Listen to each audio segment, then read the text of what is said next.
Welcome everyone, this is Nathan Lindorf with The Rational Independent, and this is today's Reddit Rant. Today we're discussing Trump defends Putin as Biden visits war-torn Ukraine. This is an article from Rolling Stone, and it's very short and it's very endearing because I think Rolling Stone is recalling the glory days of when they had Trump to beat up on and it turned into a lot of money for them. There's a lot of money to be made in opposing Trump. There's a lot of money to be made in supporting Trump. A lot of people think that Trump's use of Twitter in many ways revitalized the company at a key time. So while there may be a lot of money to be made supporting Trump or opposing him, the simple truth is he's currently a private citizen. Now, he is running for re-election. Personally, I hope he doesn't get it. Not least of which because when Trump is in the mix, it becomes about him personally. And I think the body politic suffers. I think the conversation suffers. I think it makes it more difficult to have substantive conversations about what needs to happen in America when Trump is in the mix, for or against him.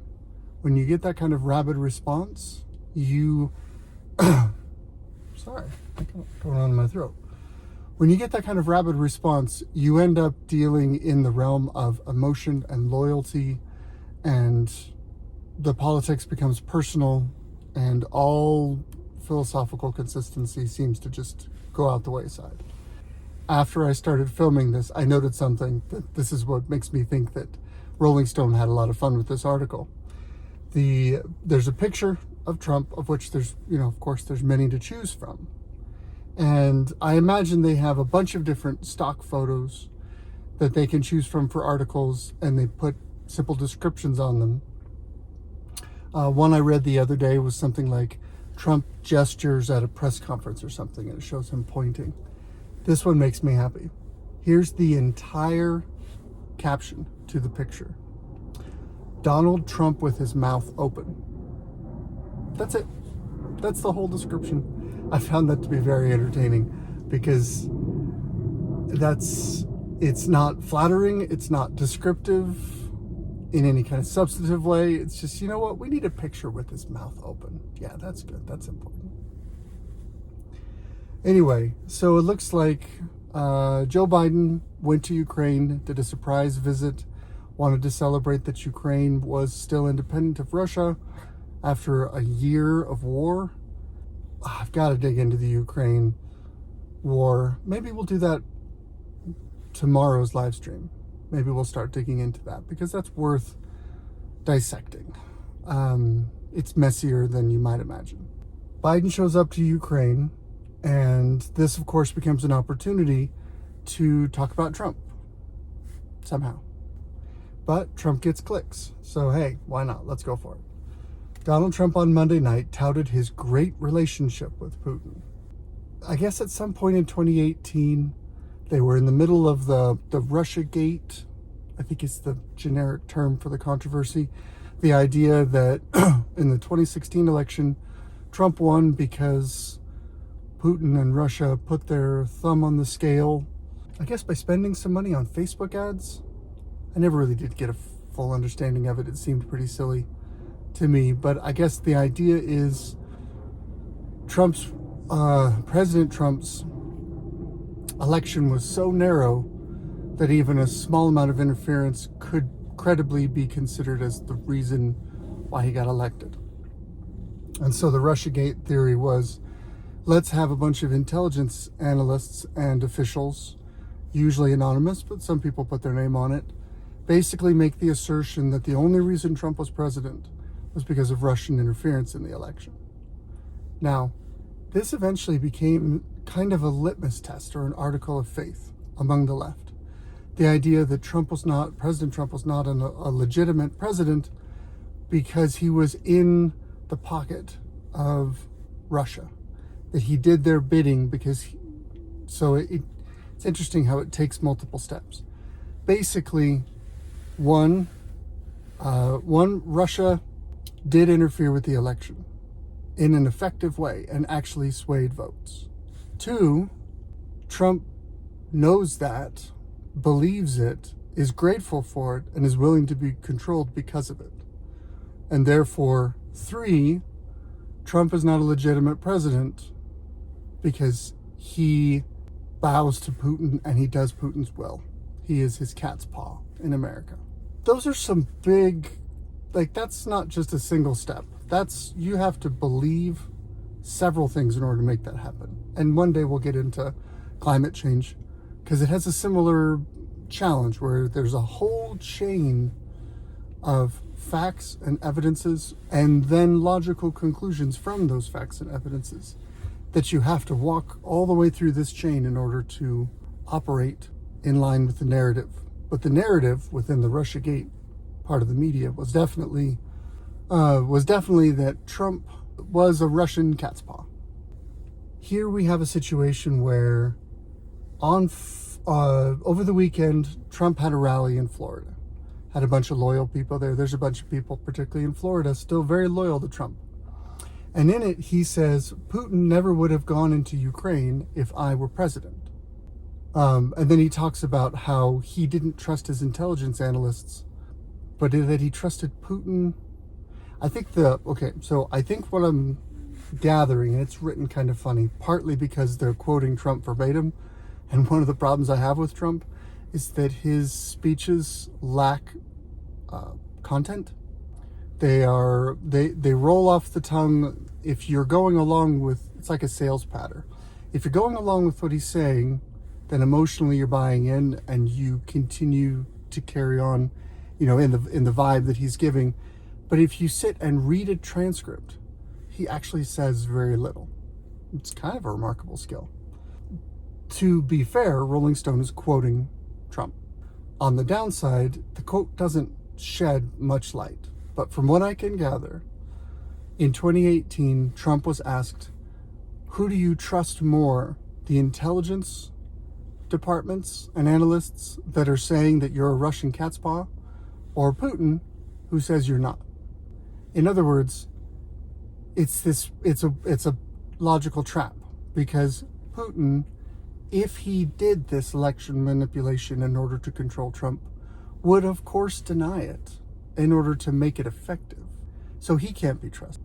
And the intelligence communities surely have to be more trusted than a Russian autocrat with all of these atrocities to his name, who can't be trusted in the first place because he's being asked a question that if he admits it, it ruins the whole gambit.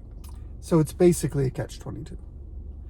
And Trump says, in his very equivocating way, back in 2018, President Trump says that he doesn't necessarily trust his intelligence agencies. All of that, again, I know it's a tangled web to try and parse. I'm just trying to parse it as best I can. All of that is basically an opportunity for Trump to for Rolling Stone to make a point that Ukraine gets visited by President Biden, which should be a story about President Biden. But he's kind of a nothing burger in the news. He doesn't get clicks. So let's make it about Trump. So Biden visits Ukraine. Trump says at a rally, Putin wouldn't have done that if I was president.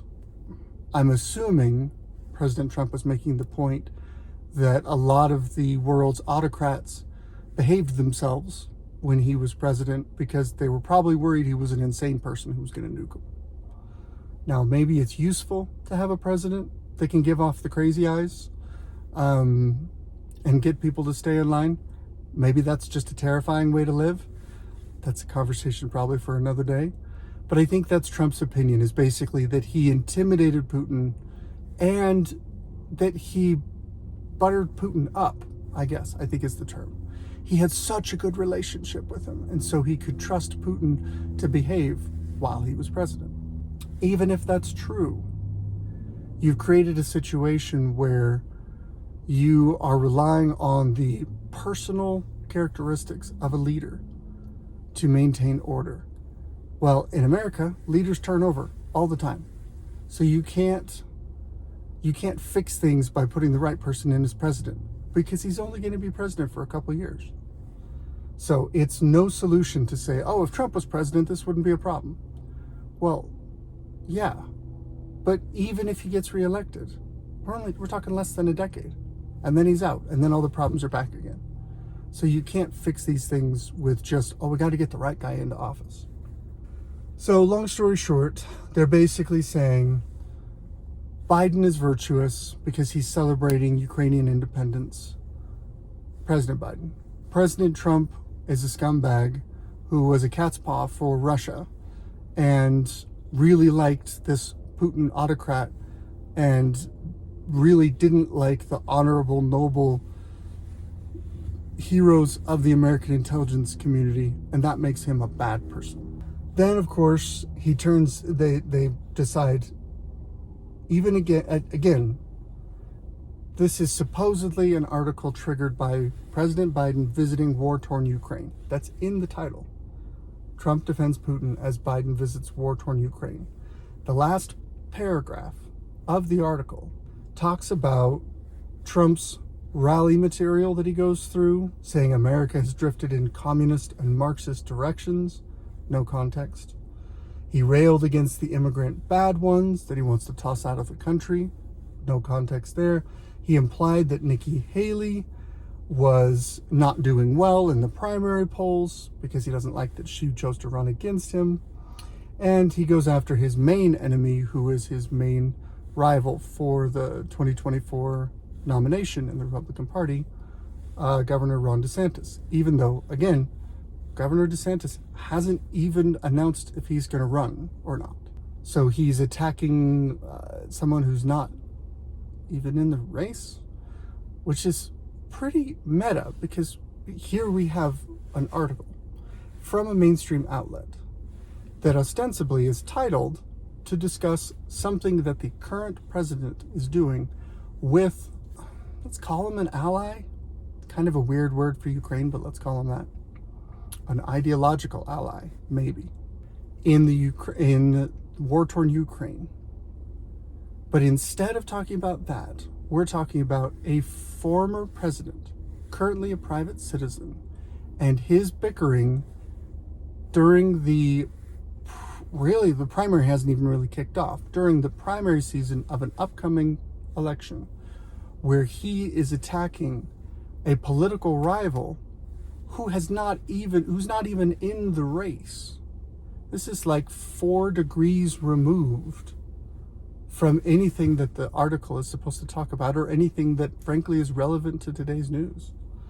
But it's President Trump, and he gets clicks, he gets traffic, and that turns into money. And shockingly, media companies love money. So what are you gonna do?